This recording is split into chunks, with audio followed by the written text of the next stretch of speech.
நடைபெறவிருக்கிற 2024 நாடாளுமன்ற தேர்தலை SDP கட்சி அஇஅதிமுக கூட்டணியோடு இணைந்து தேர்தலில் போட்டியிடுவது களமாடுவது என்பதாக நாங்கள் தீர்மானித்திருக்கிறோம். இன்றைய தினம் காலையில் அஇஅதிமுகவினுடைய பொதுச் செயலாளர், தமிழகத்தினுடைய முன்னாள் முதல்வர், எதிர்க்கட்சியினுடைய தலைவர், பெருமதிப்பிற்குரிய மாண்புமிகு எடப்பாடி பழனிசாமி அவர்களை சந்தித்து இந்த கூட்டணியை நாங்கள் உறுதி செய்திருக்கிறோம்.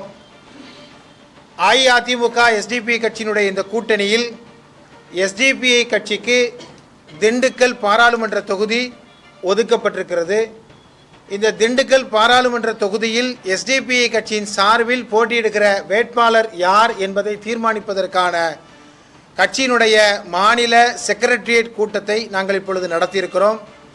எங்களது இந்த கூட்டத்தில் கட்சியினுடைய தேசிய பார்வையாளராக கட்சியினுடைய அகில இந்திய செயலாளர் பெருமதிப்பிற்குரிய ஜி அப்துல் சத்தார் அவர்களும், அகில இந்திய செயற்குழு உறுப்பினர் மரியாதைக்குரிய KKSM தெஹ்லான் பாக்கவி அவர்களும், அகில இந்திய செயற்குழு உறுப்பினர் மரியாதைக்குரிய யா மொஹிதீன் ஆகிய தேசிய பார்வையாளர்கள் முன்னிலையில் கட்சியினுடைய மாநில பொதுச் செயலாளர் அகமது நபவி உள்ளிட்ட கட்சியினுடைய மாநில செயற்குழு உறுப்பினர்களுடைய முன்னிலையில் நடைபெறவிருக்கிற 2024 பாராளுமன்ற தேர்தலில் திண்டுக்கல் பாராளுமன்ற தொகுதியில் SDP கட்சியின் சார்பில் போட்டியிடுகிற வேட்பாளரை நாங்கள் இறுதி செய்திருக்கிறோம். அந்த வேட்பாளரை அறிமுகம் செய்து வைக்க கட்சியினுடைய அகில இந்திய செயலாளர் மரியாதைக்குரிய ஜி அப்துல் சத்தார் அவர்களை அழைக்கிறேன்.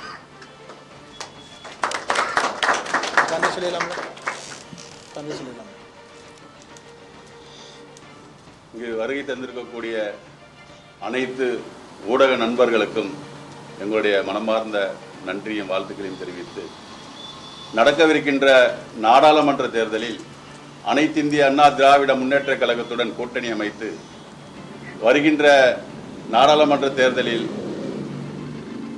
பாஜகவையும் காங்கிரஸையும் வீழ்த்தி புதியதொரு ஆட்சி மாற்றத்திற்கான முயற்சியை செய்ய வேண்டும் என்பதற்காக களம் காண வேண்டும் என்று பல்வேறு நகர்வலைகள் நடந்து முடிந்து